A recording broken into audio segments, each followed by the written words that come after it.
It's the Opperman Report. And now, here is investigator Ed Opperman. Trafficante was a pusher.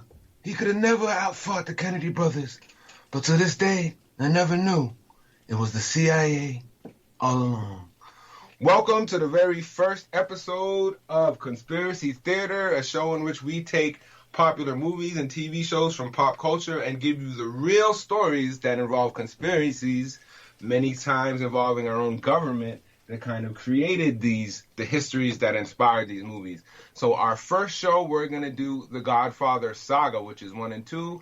And may our first show be a masculine show. And I have the most amazing co-host with me, Ed Opperman. I've been a guest on his show several times, a good 10 times. We almost have a podcast series. And this guy is really knowledgeable about the mafia. He's really knowledgeable about intelligence agencies. And he grew up in New York, Staten Island, where a lot of The Godfather was filmed. The infamous house was there. So what's going on, Ed? How are you doing today?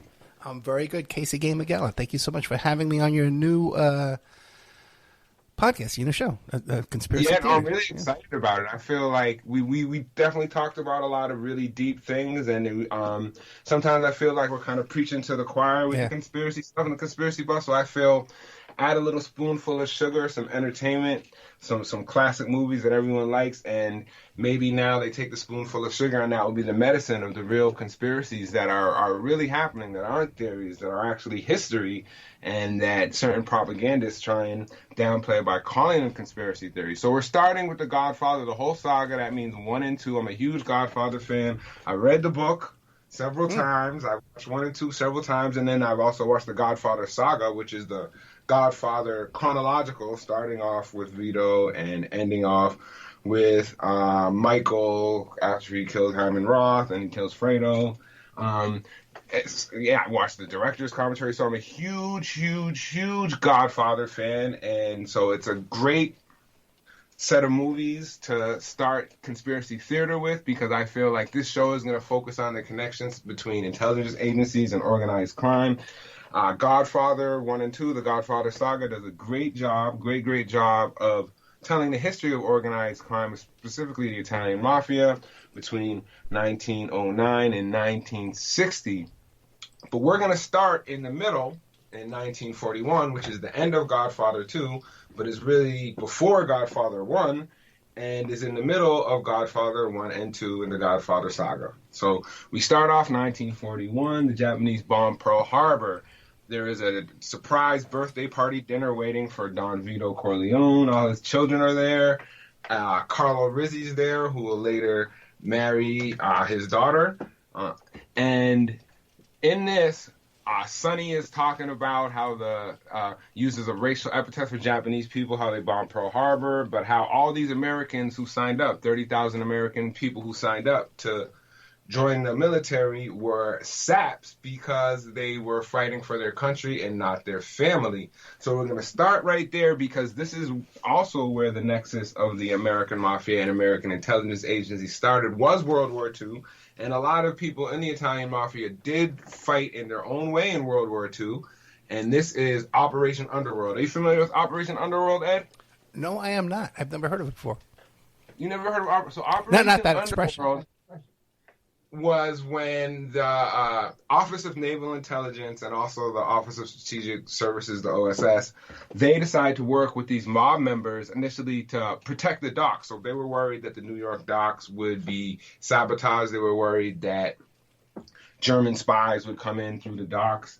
So they reached out to the American Mafia. And the reason they did is kind of interesting. So they were asking it initially, and then the mob figures, including Joe Bonanno, who's a very intriguing figure, he tells his mob people, hey, we got these American spies asking about the docks. So what they do is what we call a false flag operation. So they knew they wanted to have the help of the Office of Naval Intelligence and the OSS. So what they did is they bombed a ship, the SS Normandy. No relationship to the beach in Normandy, but so they bombed the SS Normandy, and then they blamed it on the Nazis. So now you have these Office of Naval Intelligence people and OSS people coming to people like Meyer Lansky. Now, Meyer Lansky was a Jewish gangster, but he was also the right-hand man of Lucky Luciano. You familiar with Lucky Luciano, of course, Ed? Absolutely, am. But let me ask you a quick question. Now, how would the Italian organized crime, wouldn't Mussolini be able to cause them trouble over there in Italy and stuff? So they did. There were connections between the American mafia and Mussolini, especially a man named Vito Genovese. So yeah, some of them were working with Mussolini. So Vito Genovese flees America to Sicily to beat a murder charge. So we're going back to The Godfather. People who watched the movie, you know, Michael Corleone kills Sollozzo and McCluskey. In order to avoid criminal prosecution, he goes to Sicily. So this is the same thing that Vito Genovese did. He killed an Italian gangster who was trying to extort him. And when the heat got on him, he fled to Sicily. And initially, he was working with Mussolini. So what he did was he was selling cocaine to Mussolini's son-in-law, right? So he's selling cocaine to his son-in-law, so he gets to meet Mussolini. And then Mussolini asks him for some help, knowing that he has all these kind of mob connections. So there was a journalist who was giving Mussolini a lot of trouble in the American press by the name of Tresco. So what Mussolini did is he tells his newly formed American mafia friend, hey, can you arrange for your mafia friends to kill this guy Tresco? So one of Joe Bonanno's friends on the orders of Vito Genovese, he has this journalist assassinated. So initially the mafia was working with Mussolini, but after they had the deal to work with the Office of Strategic Services and the Office of National Intelligence, they kind of flip sides. So now Vito Genovese starts working for the American military because after Operation Underworld, we have something called Operation Husky. So if we know about the American invasion of Italy, Sicily, obviously Mussolini was our enemy along with Hitler and the Japanese. So Vito Genovese begins assisting these people, he becomes an interpreter and an advisor for the American military, and Lucky Luciano was approached, and Meyer Lansky, they were approached to find a kind of Sicilian mafia connects. Now, I think maybe Luciano might have been getting some heroin from Sicily, so he had contacts in Sicily, but he really didn't have that many. It was really Joe Bonanno. So what Luciano does is he reaches out to Joe Bonanno and he gets all his mafia contacts and passes them on to the Office of Strategic Services, people like Allen Dulles, James Angleton, the kind of forefathers of the CIA. So we know these guys. You probably covered Angleton a lot of time on your show, Ed. He's been involved in the JFK assassination, involved with the Mossad. He's a really shady character involved in Operation Chaos. But this is the kind of nexus where the American mafia starts working with American intelligence. So I think a lot of people are kind of familiar with Operation Underworld and Operation Husky, in which the mafia, I don't think too many people know that it was a false flag operation. A lot of people think that the mob was really just protecting the docks out of their patriotic duty. And then Operation Husky is kind of really well documented that these kind of Sicilian gangsters were helping the American military fight Mussolini. But Ed, one of my favorite scenes is you know, in The Godfather when Vito kind of wants to make peace with the other families, so they discuss he doesn't want anything to happen to Michael. He doesn't want him to be hit by a bolt of lightning. Right. But there's another scene, Ed. Do you know who Don Zalucci is, Ed? In The Godfather? Yeah. I don't think so, no. Don Zalucci is a Don from Detroit. He is the guy who kind of talks about drugs. He says, I don't want it near schools. Yeah, he's wearing like that funny hat, right? Children. Yeah. That's an insomnia. In my city, we would keep the traffic in the dark people, the coloreds, the animals anyways. Let them lose their soul. So that speech is actually based on something very real. So after Operation Husky, when these OSS guys who would become like the kind of founding fathers of the CIA unite with these kind of founding fathers of the mafia, Meyer Lansky, Lucky Luciano. So they actually had a continuing relationship, and there's something called Operation X. So Operation X was organized by a CIA agent by the name of Paul Helliwell, who's also in the OSS. And when he was in OSS, he was in China, and he noticed that some of the friends in China that he was working with, the KMT, who were kind of opposed to Mao. And what they would do to fund their operations is that they would sell opium. So Paul Helliwell was like, wow, this is a real great idea. So what Helliwell would do was he proposed to do the same thing. So he proposed to Allen Dulles, Wild Bill Donovan, James Jesus Angleton, all his other OSS buddies. And this is around 1947 when the CIA is just getting funded. So he's already been working with selling opium to Chinese addicts to help the KMT fight Mao Zedong and his communist forces. So Helliwell had an idea for the same thing to kind of found the CIA. Now, the CIA was founded in 1947. They really wanted Charles Dewey to be the president. Allen Dulles was his foreign advisor. Meyer Lansky was funding money to his campaign. So they were really hoping to get Dewey, but we all know that fake headline, Dewey v. Truman, is fake. Truman really won. So Truman's not really giving them the funding that they want.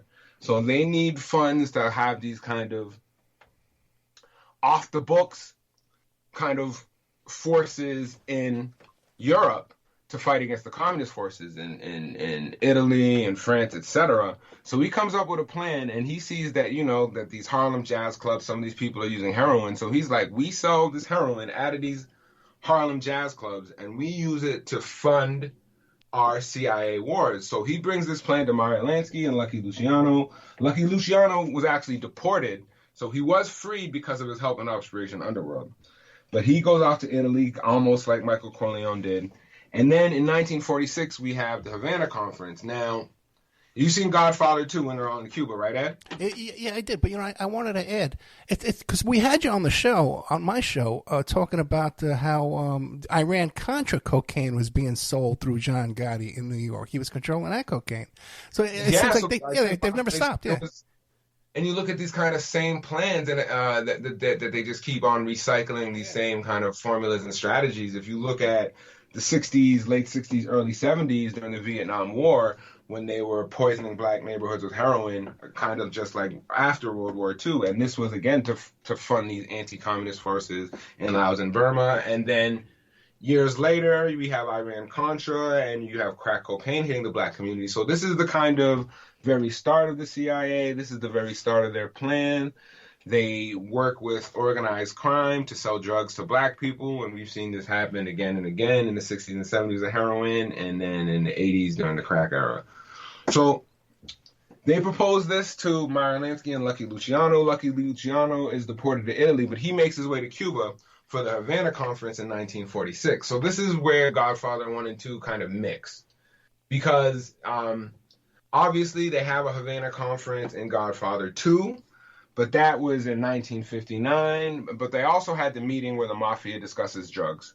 So you have this meeting where the mafia discusses drugs, and they basically take the CIA's plan and they say, hey, we keep it, we sell it to the N-word. It's kind of almost the same language. These kind of mob figures agree with the CIA's plan, and they begin selling heroin in these Harlem jazz clubs, getting all the African Americans addicted in the kind of first wave of CIA narco trafficking to kind of fund anti-communist wars, which kept on going for the next 50, 60 years. So Lucky Luciano goes there, Meyer Lansky came, and there's a few things that were kind of discussed at the Havana Conference, and this was 1946. This was not 1959 like The Godfather. Meyer Lansky also discusses the murder of Benjamin Siegel. So if you watch Godfather 2, we're going to jump around a lot. If you watch Godfather 2, Hyman Roth, the character who is based on Meyer Lansky, is extremely angry at Michael Corleone because Michael Corleone killed Mo Green, and Mo Green is based on Bugsy Siegel. Bugsy Siegel was Meyer Lansky's right-hand man. They grew up together. They were both Jewish. They had a long association in crime. But actually, Ed, Meyer Lansky actually kind of gave the hit on Bugsy Siegel, so he wasn't really mad at it. That was one of the things they discussed at the Havana Conference, was the murder of Bugsy Siegel. And obviously, Bugsy Siegel's a legend. He had a movie with Warren Beatty, etc., etc. So this is the cultivation. One of the big things, obviously, in Godfather 1 is the relationship with drugs. And so you have your five families in The Godfathers, who are the Barzinis, the Tartaglias, the Cunios, and the Straccias, and all these gangs are kind of based on the 5 families of the real mafia, who are Bonanos, Colombos, Gambinos, Genovese, and Lucchese. And I can imagine you might have bumped into some people connected to those families during your time in Staten Island. Oh, yeah. I was in the nightclub business, of course. Back in the 80s, you know? It's funny when people, they always say, you know, when I talk about being in the nightclub business, they say, you know, Ed, the way you say that, you sound like you were a hitman or something. I might as well. Oh, no, yeah. Plus, I did all those, we worked all those organized crime, criminal defense cases, the Persico and the Pizza Connection case and the commission case. Yeah, the Pizza Connection is huge. And it's interesting, Ed, if you watch deleted scenes from The Godfather, one of the people who killed him, Fabrizio was the man who set up Michael Corleone to get his car bombed and killed his wife. It isn't shown in the movie, but if you do watch the deleted scenes or you do watch the Godfather saga, Fabrizio winds up owning a pizza parlor. Really? And That's right. Yeah. That was the American Mafia, Barzini, who set him up to try and kill Michael and wind up killing his wife. They set him up with a job in a pizza place. And then Michael Corleone finds out where he is. He sends the hitman, and then they kill him. So it's interesting. You want to hear something funny about a Pizza Connection? Because when we were working on that criminal defense, we had to listen to all the FBI recordings. And it turns out my cousin in Queens, my little Irish, red-headed Catholic cousin, this girl worked at that pizzeria. Coincidentally, answering the phone over there, so I would hear her answering the phone. I didn't put two and two together till years later. And also, too, you know, that the new Godfather on Staten Island, that guy Callie, you know, his father and his uncle were part of that Pizza Connection thing. One of them got indicted, and the other one didn't. He had no problems at all, but they were both involved. The one that got killed by that QAnon guy on Staten Island recently. Oh, yeah. Yeah. I definitely remember that. Yeah, that's where he comes from. He comes from that Pizza Connection crew, yeah. All right. So Michael Corleone, like Vito Genovese, flees to Sicily. He comes back. If they talk about it deeper in the book, about how he kind of beat that case. In the book, like, they got someone else who was, like, indebted to the mob to admit to the killing of Sollozzo McCluskey, and that's how Michael gets back. They don't really kind of explain it, how he beats that murder rap in the movie, but so he comes back, and then he has his old girlfriend, Kay, who you see in the beginning of the movie at the epic wedding scene, and is all, you know, his love interest to the movie. And he tells her, you know, he says, I'm working for my father now. And he tells her, my father is no different than any powerful man, any man with power, like a president or a senator. And then Kay says, you know how naive you sound, Michael? Presidents and senators don't have men killed. And Michael says, oh, who's being naive, Kay? And this is, I think, has kind of inspired me to, like, seek out my conspiracies. And I think a lot of Americans are really naive, and they don't believe presidents and senators have people killed, not just in wars, but if we learn through the CIA, you know. Yes, I got a package for. We've seen all these senators involved in the plot on his death. You know, Nixon has some bodies, and the Clinton body count. And a lot of people won't believe this because they just don't believe senators and presidents have men killed. So that is one of my kind of favorite scenes. And then again, so we go on to Godfather 2, and this is kind of the introduction of Meyer Lansky. You know, Meyer Lansky very much so is the kind of linchpin between the American intelligence agencies and the mafia. So Meyer Lansky, Jewish gangster, came up with Bugsy Siegel, Lucky Luciano. They form Murder, Inc. They form the Commission. They take out Masseri and Maranzano, which is interesting. So the assassination scene where we have Michael Corleone killing McCluskey and Sollozzo, that's actually based on a real scene where Luciano, a real life story, Luciano sets up a meeting with Joe Masseria, who's this kind of big mafia don who they kind of want to take out. And he arranges to have like a dinner meeting with him. And then like Michael Corleone, he says, I'm going to the bathroom. He goes to the bathroom. Unlike Michael Corleone, he doesn't come back and he shoots himself. In real life, Bugsy Siegel, Joe Adonis, Albert Anastasia and Vito Genovese, all of these people who would eventually, have their own kind of big families and become big mafia players. They are the gunmen who kill Masseria. So that is based on a real scene, the infamous coming back from the bathroom, shooting them in the head in an Italian restaurant. That actually happened in real life. So going on, let's go back to kind of Godfather 2 as we jump along. We have Hyman Roth, who is an epic character played by Lee Strasberg, who's an amazing acting coach. I think, one of the best performances of a gangster in real life. There's actually a good movie with Harvey Keitel that tells the real story of Meyer Lansky that I kind of recommend people watch. But so going back, we already know Meyer Lansky. He was involved in that same Operation X where they were using Lucky Luciano to sell heroin in the black neighborhoods to fund these kind of European wars. When they deported Lucky Luciano, I think it might have been more of a strategic move because he is now the kind of Italian drug plug for the American Mafia. So initially they were using it from like Italian pharmaceutical companies for heroin, and eventually they started using the French connection and Southeast Asia to get the heroin over there. So Lucky Luciano and Meyer Lansky are working with the CIA to sell drugs. I think there was one time Luciano got caught with a couple tons of heroin, and they called the State Department. The State Department was like, let him go. It's national security. So Lucky Luciano was for sure working as a kind of CIA asset. And as we kind of seen, in recent years, the mob working with the drug cartels. And initially the mafia was the kind of drug cartels, so we had the same pattern. And so another thing we kind of see in the Godfather is the use of sexual blackmail. When we have Senator Pat Neary in the beginning of Godfather 2, he tells Michael Corleone all this racist stuff, how he doesn't want Italians in his great state, and he's going to extort him. And that's supposed to be Paul Laxalt, right? That's who the actor was who played Pat Neary? No, I think that's who the senator was supposed to be, Paul Laxalt.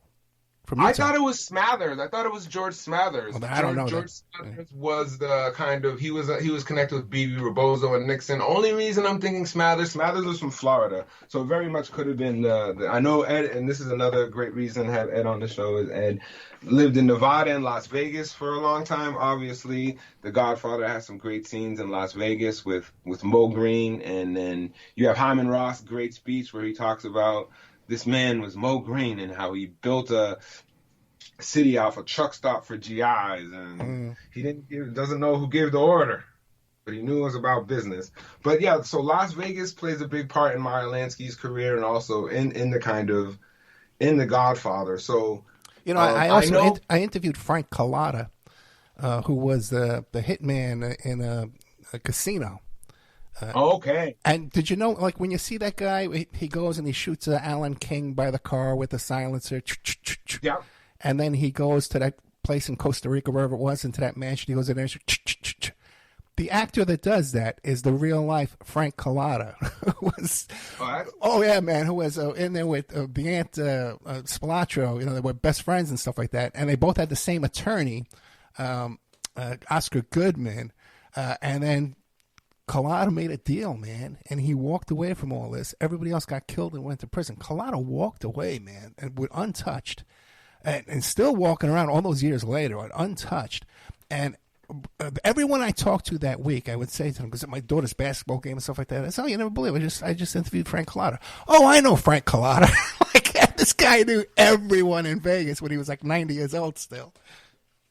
So this is one of the reasons The Godfather is such a great movie, because they had, these amazing actors, Marlon Brando, Al Pacino, but they also had authentic mafia people here. Like Luca Brasi was played by a man by the name of Lenny Montana, who was not only a wrestler, but he was also an enforcer in the Colombo crime family. He was an arsonist, by the way, if you go to my Instagram page, right, the Opperman Report Instagram page, I have a picture of me getting my school picture taken, like in first grade or second grade, with this really bad haircut and this tie and this suit, with this miserable look on my face, like I'm going to kill somebody, this little 7-year-old kid. And then I got a picture of Luca Brasi the next it's like Luca Brasi as a child. On your daughter's wedding day. Yeah. You mean your first child be a masculine child. So he was played by this guy Lenny Montana. I've heard Michael Francis talking about running with Lenny Montana and Mo Green. So I think a lot of the reason that a lot of these mafia guys got in is because when they were filming The Godfather, Joe Colombo, a mob boss, became protesting the movie because he thought it would give a negative image of Italian Americans. Meanwhile, Joe Colombo is like a super mobbed up guy himself. Yeah. And he's trying to protest against these stereotypes, which he's kind of perpetuating. But because of this, he did manage to strike a deal with Al Ruddy and the kind of production team on The Godfather. And part of it was them getting, some acting roles for some of these mob associates. So we had Lenny Montana, who played Luca Brasi. Now, Alex Rocco is really interesting, Ed. He was born in my hometown of Cambridge, Massachusetts, and then he began running with the Winter Hill Gang, who people know with for like Whitey Bulger. So, but he's an Italian from Boston who plays a Jew from New York. So it's kind of interesting to hear his accent, and I think he's a great character, great energy, great role as Mo Green. But you actually interviewed the guy who played Carlo Rizzi, right? Gianni Russo. Yeah, I interviewed him, and we spent a lot of time talking off the air, too. A lot of energy for an old guy. This guy's got hands in a lot of things, a lot of businesses and stuff like that. Some of the things he says, I believe, are exaggerated. But he's had a fascinating real life, okay, the things that can be confirmed. He had a nightclub. He had a little nightclub casino in Vegas, and he stabbed a guy. He killed a guy who was a Colombian, son of a Colombian drug lord and stuff like that. He got totally away with that. He's had an interesting life himself. There's a movie about him, maybe I'll be able to get the name before the end of the show. I forget who plays him, but it's a great movie. But also too, you were talking about how The Godfather came out in '72. I was 10 years old. I was living in the Bronx when it first came out, so I didn't see it at the movies. But later on, when I moved to Staten Island, like 12 years old, 13 years old, and all my friends there, the standard line was with those guys is there is no such thing as mafia. That movie is a fiction. It's not real. None of this is real. None of this is true. And you're not allowed to say the word mafia. Okay, otherwise we're going to get our asses kicked. And then you would see these same, my friends' fathers, you would see them in the paper in these big organized crime sweeps with gambling and stuff and stolen car rings, all this kind of operations. But they were very strict at that time, 1972. There is no mafia. Well, I mean, that was, I think, one of the deals that Colombo made with Al Ruddy and the producers of The Godfather is they couldn't use the word mafia in it, and they couldn't use the word Cosa Nostra, which is interesting. So going back to Meyer Lansky and Hyman Roth and the kind of American intelligence services. So this is kind of how the no mafia has come to the nexus. For years, J. Edgar Hoover wouldn't even admit there was a mafia. Now, this is because initially, it was the OSS guys, the CIA guys, who were blackmailing Hoover. So they had pictures of him performing a sex act on his aide, Clyde Tolson. And when they started working with the mafia to, sell drugs and obviously, help out America in World War II, they passed on their kind of blackmail information to Meyer Lansky. So Meyer Lansky, for years, had these blackmail material on J. Edgar Hoover. So Hoover was not worried about, persecuting Meyer Lansky or the mafia as Lansky was a representative, because they were kind of blackmailing him. And then as we kind of go on, we know another friend of Meyer Lansky, Louis Rosenthal, began having these kind of wild sex parties with J. Edgar Hoover, who I think by then was already fully blackmailed. And I think that's how we get these kind of Epstein things going. Like, once you blackmail someone, then you just get them to work with you. Well, allegedly, one of the people behind that J. Edgar Hoover photo is a fellow named Gordon Novell. You've heard of him, right? Yes. Right. And you've heard of his connection to that photo? Yeah, I've heard of his connection to the photo. I heard that when they were like kind of investigating Jim Garrison and they were trying to get some dirt on Garrison, I think Novell, to keep Hoover off his back for like the Garrison investigation, said, "Hey, I've seen the pictures," and kind of back off. But I'm definitely familiar with Gordon Novell. He's underrated as far as the guy was involved with the Watergate recording equipment. This guy was involved in a lot of stuff, man. Some people think he was there, the Umbrella Man at JFK assassination, but he So I've worked. heard it was him, and I've also heard it was Mike Harari, the kind of Mossad guy. So and again, this is another thing where we is kind of hinted at in The Godfather is that Meyer Lansky was an extreme Zionist, the guy who played Hyman Roth, and so he is supporting Israeli Haganah. He's getting people like Sam Giancana, this other guy, Larner, another kind of mafia Jewish guy who's kind of behind Sam Giancana. So they were running guns from Panama to the kind of Israeli Haganah for years.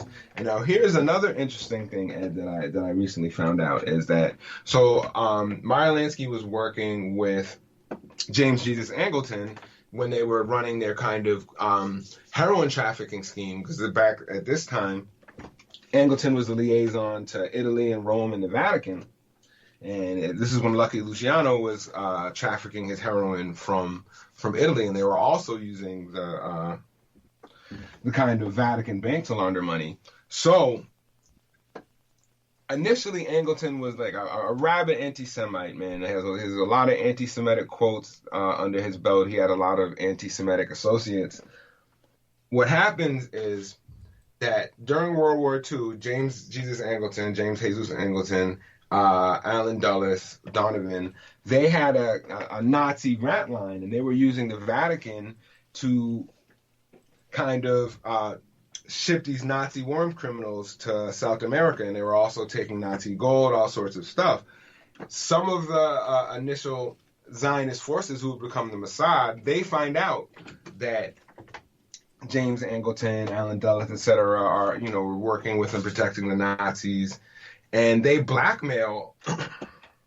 start blackmailing Angleton and the Nazis into working with them. So this is why you have James Jesus Angleton becoming such a big supporter of the Mossad. So now he's again working with Meyer Lansky, just like he was in World War II, but now they're working for the Mossad. So we see the Hyman Roth character when towards the end of the movie, he tries to go back to Israel. Now, that's based on something that Meyer Lansky really did, and rightfully so, as him being a big supporter of the kind of their armed force in the beginning. And a lot of Jewish gangsters, the Bronfman family, who made their billions during Prohibition and bought Seagrams, they were big supporters. Rosenthal, Hyman Larmer, all these kind of Jewish gangsters were donating to the Haganah, who would become the IDF, who would eventually also split off into the Mossad. So a lot of the initial funding for the State of Israel came from Jewish American gangsters. So we also go on to Cuba, right? And some of the best scenes in Godfather are Cuba. We see when Michael kind of sees that the revolution is coming, when the man sticks the grenade in and he bombs himself in the car with the soldier, and he kind of realizes, like, hey, we're not getting Cuba. And again, it's not really 100% accurate in The Godfather. In The Godfather, Hyman Roth seems to be an old man. In real life, Meyer Lansky around that time was, in his late 50s, early 60s. He lived to be 83. He was never killed like he was in The Godfather. But we see how much invested the mafia was in Cuba, how much they lost. And I really wish, instead of waiting 30 years and making Godfather 3, I really wish The Godfather would have went on and done the JFK assassination, and then also went back into Prohibition with Vito, kind of like they did in 2 instead of 3. Because there's actually a really good Showtime series that's available on Tubi, and it's called Bonanno, A Godfather Story. And this is maybe it's a mini series. It should really get a lot more credit than it does, but it really tells the whole story from a lot of stuff I'm talking about, from Operation Underworld to Operation Husky to the assassination of Tresco. And even they go into the JFK assassination and they kind of say, hey, Johnny Roselli was one of the shooters. So Meyer Lansky or Hyman Roth in The Godfather, we see him he has good relationships with the government. He says we're bigger than U.S. Steel. He says we can bankroll a president. In real life, Meyer Lansky and people like his associate Mickey Cohen in L.A. They actually bankrolled Nixon. I know a lot of people think that the mob was kind of behind Kennedy, but Nixon was really kind of the mob's guy. He had a lot of close ties to Meyer Lansky, a.k.a. Hyman Roth, who talks about bankrolling a president. And then he also says we're bigger than U.S. Steel. And this is something that is based on a real wiretap quote of Meyer Lansky. And Meyer Lansky, his money later on actually went to finance Neverland Ranch with Michael Jackson and was propping up his catalog up there. Well, it's another really interesting thing about Meyer Lansky is one of his proteges was Al Malnick. And Al Malnick was the man who claimed to be a godfather of Michael Jackson's children. I think we talked about it a little before, but through a director by the name of Brett Ratner, who was close with Meyer Lansky growing up, and he directed Chris Tucker in the Rush Hour movies. This guy Al Malnick, who's a lot of people consider the heir apparent to Meyer Lansky, this big kind of Jewish Florida gangster. Michael Jackson moves into his house, and we know there's a lot of mob business in the music business, and they really see the value in music. Well, you mentioned Michael Francis before. He promoted Michael Jackson's tours with Reverend Al. Yeah. And again, he definitely said Reverend Al is definitely a rat, and Michael Francis, someone who kind of compares himself to Michael Corleone in a lot of his mob movie Mondays and stuff like that, which I listened to prepare for this. But yeah, so Al Malnick is the person who Michael Jackson's living with when he abuses this kind of Gavin boy. And then also people tied to people like even Rabbi Shmuley, who was kind of connected to Michael Jackson. And then we had even Ron Burkle, who became a financial advisor to Michael Jackson, later became a financial advisor to Sean P. Diddy Combs, which is really interesting. Also flew on Epstein's jet. So, well, there's a great article written by Mark Ebner called, I think it's called The Horse Whisperer or something like that, in Hollywood Reporter. And these guys around Burkle and these other characters, they had this whole operation going on where they would take these young girls, they would give them acting lessons and singing lessons and all this kind of crap. Acting lessons, singing lessons. Right. And then at the end of their career, when the rug was pulled out from under them, they would prostitute them, sell them out as prostitutes. And that's they got a whole operation going on from the start. About Giovanni Ribisi, because when I was reading in kind of one of the books I recently read on Sam Giancana, is that they were using Marilyn Monroe, and specifically the Jewish mafia, Hyman Larmer. They were using Marilyn Monroe to find out exactly what John F. Kennedy was positioned on Israel. And I know that Carlo Rizzi or Giovanni, I forgot his last name, he claimed to have Gianni Russo. So he claimed to have a sexual relationship with Marilyn Monroe in one interview I saw. And I know she was definitely connected to the mob. But one of the things that in this kind of, Sam Giancana's nephew wrote a book, and he claimed that the mafia, specifically the Jewish mafia, Hyman Larmer, who was the right-hand man for Sam Giancana, he was kind of like the Meyer Lansky to Sam Giancana's Lucky Luciano, that they were using Marilyn Monroe as a kind of sex spy to get information on the Kennedys and their position specifically on Israel, because this guy Hyman Larmer was a huge Zionist, and he, along with Meyer Lansky, were working with the Mossad, and he actually had deals in Panama, and he all the way through Iran Contra. So this is another kind of he lived long enough to work with the CIA on several operations. From obviously when the Mossad uniting with CIA, which had a lot to do with James Jesus Angleton being blackmailed, like I talked about before, and then the kind of ever strong hand of Meyer Lansky. So there, I don't know if you saw it, Ed, but there was recently Paramount had a series called Mafia Spies. It was all about Johnny. Yeah, I interviewed that guy. I had him on the show. Yeah. So the guy who wrote the book. So I don't know if the documentary is better than the book. First off, they had Gerald Posner on the book. So anytime I see Gerald Posner, the serial plagiarist, CIA propagandist, who is the lawyer for the Afghan warlord's brother, Karzai, he was Wali Karzai's lawyer. He was Victor Bout's lawyer. So he's being a lawyer for all these people of a lot of interest to the CIA, and then he's writing all this propaganda with his horrible book Case Closed. So I saw him in that, and I also saw Felix Rodriguez in that. And Felix Rodriguez is allegedly the man who killed not only Che Guevara but Kiki Camarena. And maybe if we do an episode on Narcos, we could talk about the real story behind Narcos.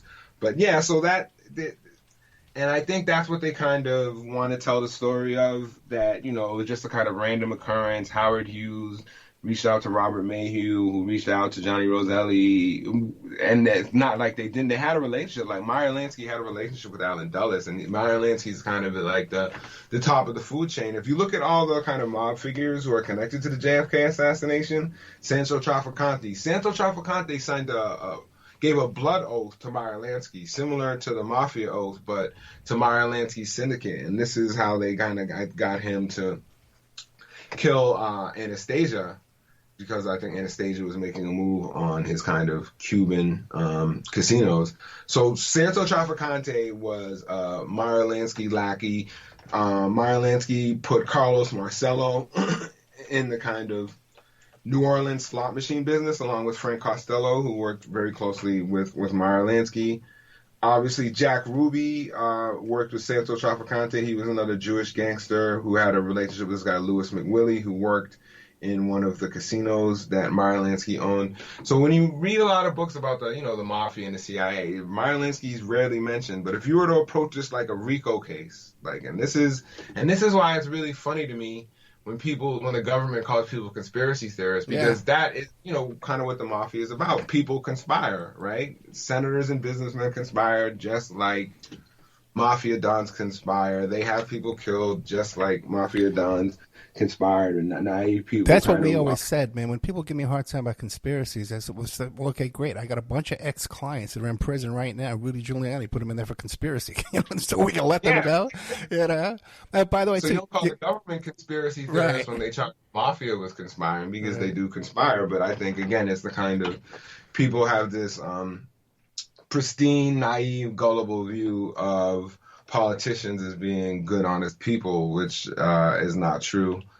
And I think we definitely see that in The Godfather with the kind of, the corrupt politicians, the corrupt cops. Again, Senator Geary, who they use sexual blackmail on him. So I didn't really connect it when I first saw the scene. So Geary is the guy, again, who first opposes Michael Corleone, from getting his licenses for casinos in Nevada, and then you see him in the bed with a dead hooker. He doesn't know how it happened. When I looked into it, so that Michael Corleone and Tom Hagen actually arranged for that hooker to be killed, and I think they drugged Neary to think that he may have killed her. So now they have this sexual blackmail. Again, going back to J. Edgar Hoover, the common tactic to kind of have these politicians under your wing is not only bribing them, but using sexual blackmail. But there's another great scene. We had this guy, Frank Pantangeli, amazing in Godfather 2. He was originally supposed to be Clemenza. They wrote the script with him as Clemenza. Clemenza didn't want to be in it, so they bring in Frankie Pantangeli, who does an amazing performance in the beginning scene. He's kind of like the old gangster as Michael kind of tries to become this legit clean guy. And he gets turned, and he winds up agreeing to testify against Michael Corleone. So this is actually based on a guy named Joe Valachi. Joe Valachi was an associate of Vito Genovese. They were actually cellmates together. Vito Genovese tried to have him killed, much in the way that Frankie Pantangeli thought Michael Corleone was trying to have him killed, because Danny Aiello said, "Michael Corleone says hello." Right. So he thought that Michael Corleone was trying to kill him. So he originally agrees to testify against him. Willie Cheech, who was kind of his bodyguard, was also featured in Godfather 1. He does testify, but this is based on this guy Joe Valachi, and they had this whole Valachi hearings in I believe it might have been 63. I think it was right before the JFK assassination. You had these hearings where you had these mafia turncoats like Joe Valachi, and they kind of broke down what the mafia was. So that scene in The Godfather, where you have the ex-mafia people kind of testifying against the Corleone family, is based on a hearing that happened. Most of the mafia figures pled the fifth, but even though Michael Corleone did not choose to play the fifth, even though it was right to do so. So that's just one other example of kind of real life political, historical events that have inspired The Godfather, Godfather both Part 1 and Part 2. And so what are your thoughts? What are your thoughts on the movie, man? What effect did it have on New York? What do mob people think about it? Or well, now they worship that movie. You know, you listen to those Gotti tapes, man. They were formulating they were basing how they run their operation on what was watched in a movie. Okay, you know, when you listen to that crazy stuff. But just backing up a little bit, you talked about Marilyn Monroe. Buddy Greco lived in Las Vegas. You know, Buddy Greco, the singer, you know, and what do you call it? He was there at Cal Nava the weekend when she was raped, you know. Wow. So that was Sinatra's place on the California-Nevada border. Wow. Buddy Greco was there, and he had the last photographs of Marilyn Monroe alive before she died. Suicide shortly after that. He was supposed to come on the show, okay? I talked to him at length off the air, and he was supposed to come on the show. And then I think he went, and I was playing it cool with him, you know. And then I think he went and looked up some of my shows, and he says, "Oh, this guy's way too. this guy's gonna eat me alive if I come on there." So he wouldn't come on at the last second. And you mentioned too, you know, Bob Mayhew. I met Bob Mayhew. Did you know that? No, you never told me that. Yeah, man. When I first went to Vegas. My buddy, who was the president of the Alarm Association back in New York, he moved to Vegas too. He was from Staten Island, I was from Staten Island, and we were supposed to go into the beeper business together, right? But then I chickened out at the last minute. He was going to come in, we're going to do beepers together, a couple other businesses too. But he knew Bob Mayhew, Mayhew International Private Investigation Company in Las Vegas. And Mayhew had the ability to get certain information that was very marketable to sell, okay? And he took me over there for a breakfast meeting at Bob Mayhew's house. How do you like that? I got to know Peter Mayhew fairly well. He was a private investigator, too, in Las Vegas. And for a while there, they would have this morning. There was no real PI association in Vegas. It was kind of like, you know, do whatever you want. But we had like a breakfast at this Denny's. We'd all get together and have this breakfast every couple of months. I would go once in a while. But Peter Mayhew would hold court there and tell stories about his father, Bob Mayhew. And in the movie Casino, that scene where the FBI lands the airplane on the golf course. Yep.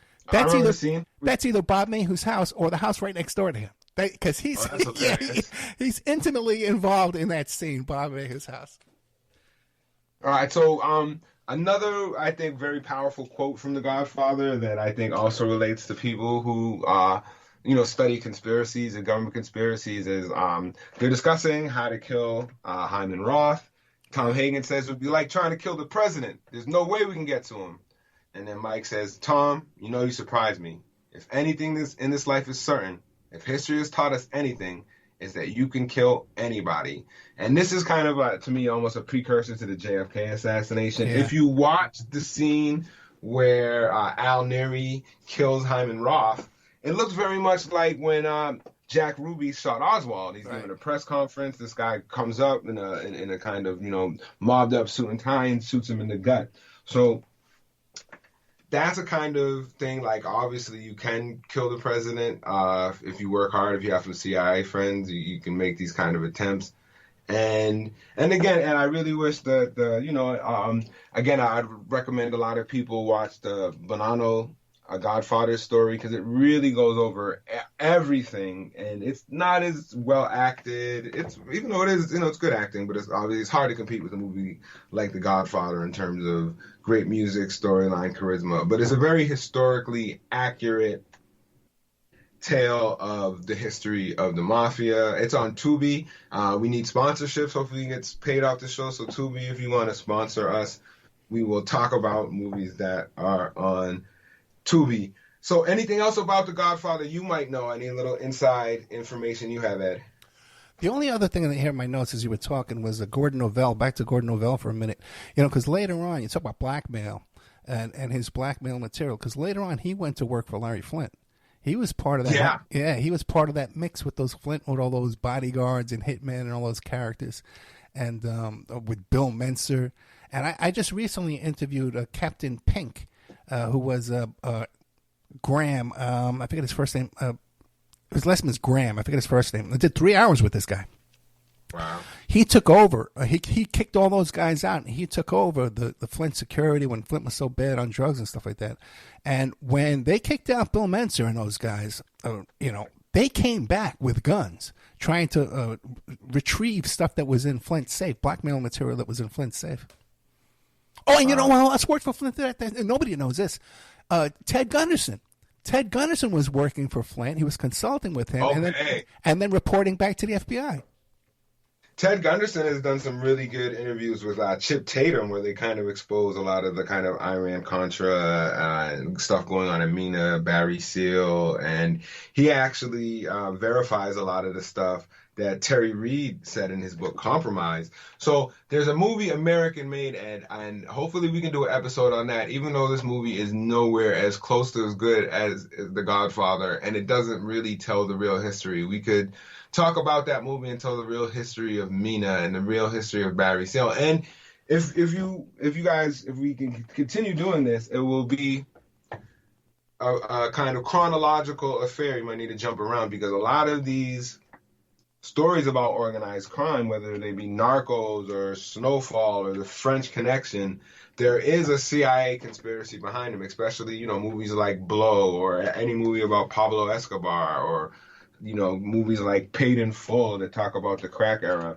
That a lot of these great crime stories, they're kind of inspired by real life epidemics that were, started by the CIA, whether it be Denzel Washington, an American Gangster, where they're using the kind of Golden Triangle and Air America. There's actually a really good movie, Ed. Have you ever seen Air America with Mel Gibson? It's really hard to... And that other kid, too, Morton Downey Jr., Robert Downey Jr. Robert Downey Jr. Yeah. Morton Downey's the host. I always get them confused. But yeah, Robert Downey Jr., who's Iron Man, is in that, and Mel Gibson is in that, and they actually do a good job exposing the real life tales. And so going back to where I talked about Operation X in the beginning, which is the CIA kind of being the force behind, their animals anyways, let them lose their souls, them being the kind of driving force in terms of using the mafia to sell heroin to the black communities in Harlem, in Detroit, etc., to fund their wars. And then this has been a kind of repeating theme, and there's lots of other good movies. There's lots of good movies about drug dealing, and anytime you get into drug dealing, there's usually some connection to the CIA or informants or kind of operations going on. You mentioned earlier a certain famous case, and I interviewed one of the guys involved in that case. And then off the air, he tells me, "Oh yeah," because I need some advice for a client, And he tells me off the air, "Oh yeah, my brother got caught with 200 kilos." But they dropped the charges because it was all a big misunderstanding. Yeah. That's what happened to Lucky Luciano when he was in Italy. He just kind of called the State Department, got away with it, and a lot of people know the story of Lucky Luciano. A lot of people don't know he was a CIA asset who was selling heroin to black communities to kind of fund their wars with his buddy Meyer Lansky, who went on to work with the CIA again against Cuba. I think Meyer Lansky was the first person to put the kind of bounty on Fidel's head. A lot of the kind of Bay of Pigs Cubans were actually people who worked for Meyer Lansky and Santo Traficante in Cuba. And these guys would go on to be, kind of big players in the drug trade. So if we do Scarface, we could definitely talk about all the kind of CIA anti-Castro Cubans. But Ed, I think it's been a good show. Any other last little bits of tidbits about The Godfather that you think that people could take to get a good historical lesson? Well, real quick about American Made, I encourage people to go back and find my show that I did with Daniel Hopsicker, who lived with Barry Seal's widow and took care of his son. And the guy did a lot of work on all this kind of stuff. And he was so infuriated over that movie American Made, and he has allegations of the production company being involved in their own little. They had alternate motives for flying down to Colombia. Can't fly back. No, someone died.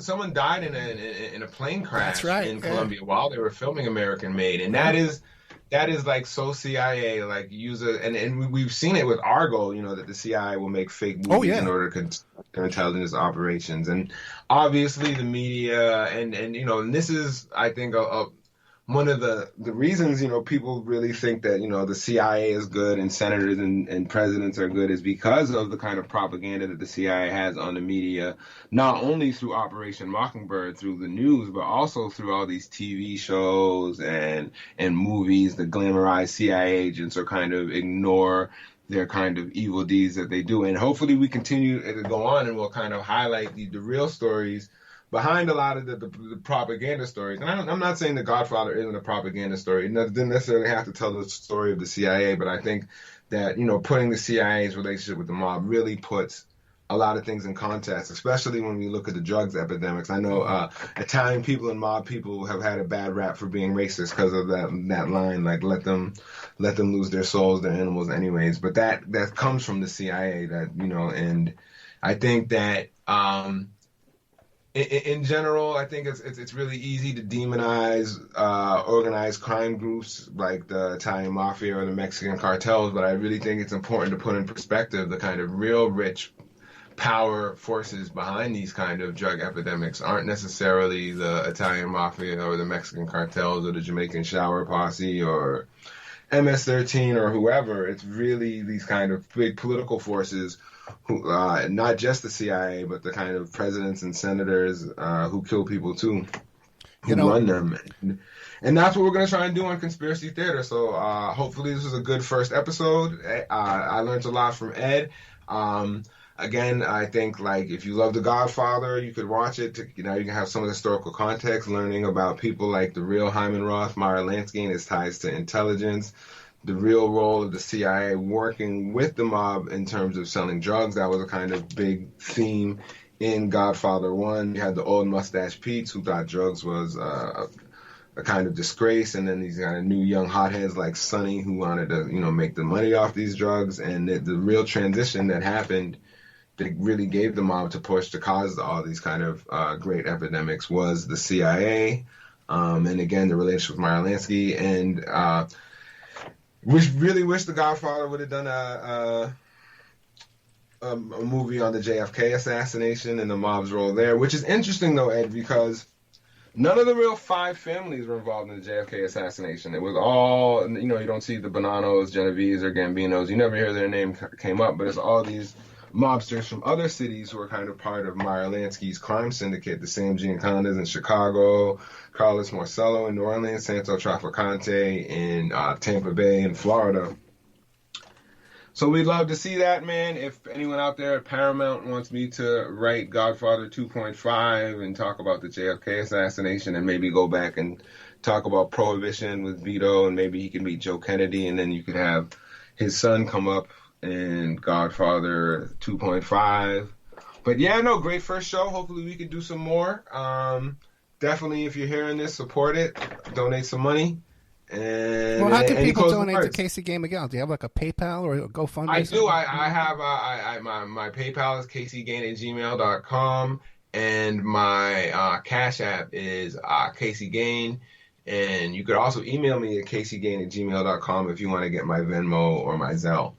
So, yeah, and definitely support Ed, Opperman Reports. I know there's ways to support. Get the Patreon, get the exclusive episodes. There's so much. Ed has so much amazing material, man, like, and in terms of, like, talking about history. And so this is a new type of style where we talk about a popular movie or TV show. And this is a great way to start it. One of my favorite movies, The Godfather. But watch The Godfather and then read a whole bunch of books about the mafia. There's a book called Operation Gladio by Paul Williams where they talk about Operation X and how that was the mob and the CIA worked to poison the black community with Harlem. Read about the mafia and the JFK assassination. Read these Sam Giancana books. And again, watch the Bonanno, A Godfather story on Tubi, and you can kind of see the real stories that kind of inspired The Godfather. But I think that's it, man. We did an hour. Yeah, we got about 1 minute left, so real quick, I do want to encourage people to check out the Opperman Report Patreon, even the free stuff. I put a lot of free stuff up there, including this most recent, the 2006 grand jury transcripts and all the exhibits from that case, the Epstein case in Palm Beach. I got all of that up there. I have the original Katie Doe, the real Katie Johnson lawsuit. There was a fake one being circulated on Twitter around the same time. I got the real one with the affidavits, the supporting affidavits. That was my case. Okay, I was a private investigator in that case, so I got the real one for you. I got the 24-page letter. We talked about, me and Casey, about this, about Jeffrey Epstein helping to create the Clinton Global Initiative. I got that exclusive because I knew the guys involved back from my days in New York, okay? So a lot of exclusive stuff on the Opperman Report that is 100% free. So check out the Patreon over there. But we are out of time, my friend. All right, Ed. Good night. Good night.